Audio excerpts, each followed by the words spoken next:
So much for being here tonight. This is a really special event. Thank you to all the volunteers and the other board members who put in a lot of hard work to make this happen. Can we give them a round of applause?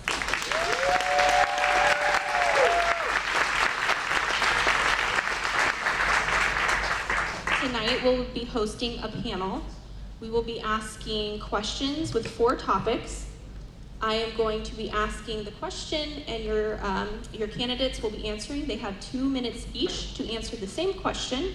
Kari Lake, unfortunately, is not here yet, but due to the time restraint that we are under, we have to stop.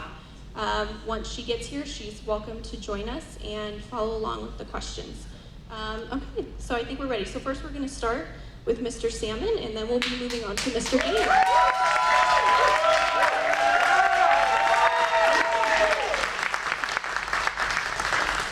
One last thing before we start. I would like to point out that we have, the board has come up with a couple questions, but most of the questions are actually questions that the PCs from LD15 asked. So, first question, under the COVID and mandates portion. Mr. Salmon, do you believe that Doug Ducey took the appropriate measures and used his executive powers appropriately as governor during this pandemic? If not, what would you have done differently, or would you have done everything the same? Well, first of all, let me say that it's a great honor and privilege to be here tonight.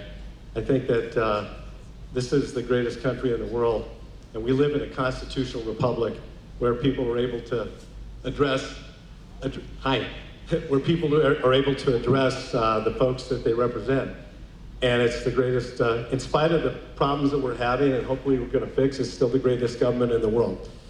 But no, I would not have followed the same pathway. I would never have shut the business down. I would have never allowed the schools to shut down. In fact,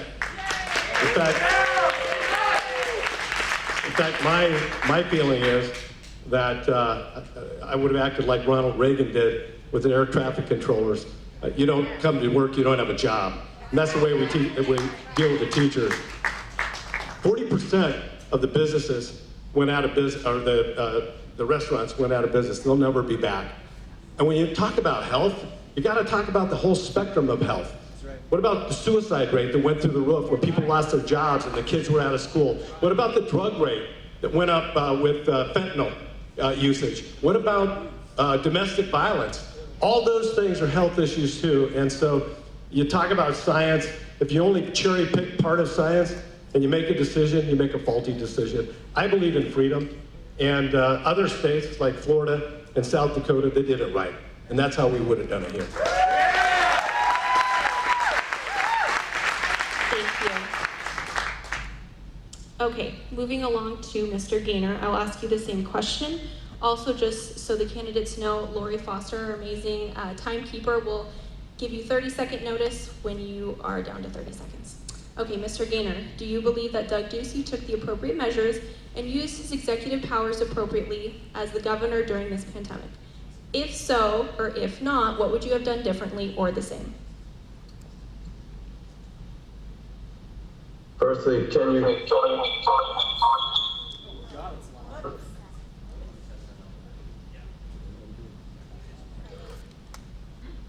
hear me okay? Yeah. I'm getting a lot of feedback. Can you hear me?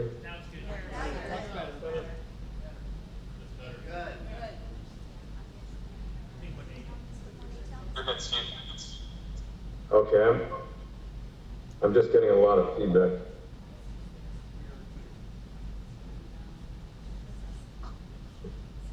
All right. In answer to the question, what would I have done differently? I believe that the emergency executive powers are meant to be used sparingly and for a limited period of time. After a short period of time, if I felt that there needed to be rules, regulations, or laws that governed the economy, the opening or closing of businesses and churches, I would have called the legislature into session and have the legislature, the elected representatives of the people, decide what needed to be done to deal with the pandemic. the risks and balance the risks of closing the economy against preventing people from interacting and from conducting commerce. Thank you, Mr. Gaynor. And hi, Ms. Lake. Thank you for Hi, being here I'm so tonight. sorry I was late. No I'm worries. going to blame my husband. He drove slow. and I said, speed it up. And he just would not speed. He's a law-abiding citizen, so I have to give him credit for getting us here safely. Would you like me to repeat the question for you? Would you please? Of course. Do you believe that Doug Ducey took the appropriate measures and used his executive powers appropriately as the governor during this pandemic? What would you have done the same or differently? No, he did not. I always say this, I'm so happy that we had a Republican governor because we saw the nightmare of what the blue states went through. Gretchen Whitmer shutting down that state, acting like a tyrant. 33% of the businesses in Michigan have never come back, and they won't come back. So I'm happy that we had a Republican governor. That being said, I don't think Doug Ducey was strong enough of a leader. He shut our state down twice. My husband has a small business. He went from riding high on a Trump economy to falling and cratering like so many others because of Doug Ducey's policies. So Doug Ducey is a nice guy, but niceness isn't going to get you anywhere when you're up against these really nasty liberals who are dead set on shutting our state down and making our lives miserable.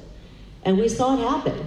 We saw it happen twice when he shut us down, and he cowered and he folded every single time to the liberal mayors of Tucson, Flagstaff, and Phoenix.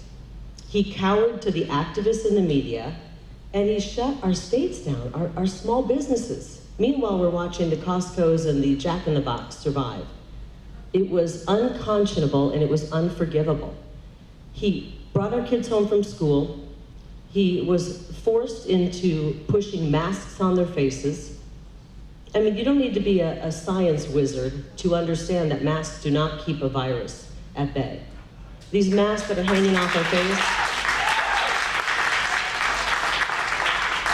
we have to stand up to this nonsense. Take the masks off our kids. They're starting to put them back on our kids right now. They're breathing in their waste. They've got bacteria sitting on their face. And we had a leader who was okay with that. So I think Doug Ducey made some major mistakes. Major mistakes. He did not show strength. He did not show a willingness to stand up to these socialist mayors and say, back down. I don't care what you think. I care about the people of Arizona. And he should have said to the media, shove it. So, no, absolutely, major mistake. I wish we had a stronger governor. Thank you. Moving along to the next question. Mr. Salmon, where do you stand on vaccine mandates, and do you believe that businesses should be allowed to force their employees to be vaccinated? I stand for freedom. The Constitution gives us freedom to make decisions for ourselves. I had a long conversation 2 weeks ago with the governor of Montana, and they're one state that's actually got it right. They actually passed the law this year that included the healthcare issues as discrimination within their state. And they said that any business that requires vaccine is violating their discrimination policies and will be punished. I have also already said I'm asking Ducey to call a special session because it can't wait until one of us is governor. It cannot wait. It's got to be done right now. And every one of you should make your voice heard.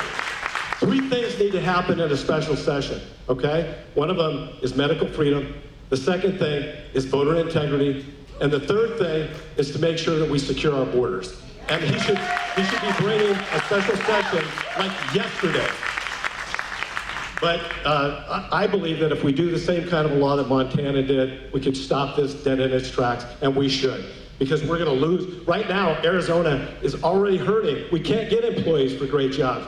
And our hospital workers, our healthcare workers, who were the heroes last year, now they're the ones being thrown under the bus. And we can't allow that to happen, not on our watch. I'm calling on you right now, Governor Ducey, call a special session, get it done. We can't wait another minute. Families are losing their jobs over this. Don't make them choose.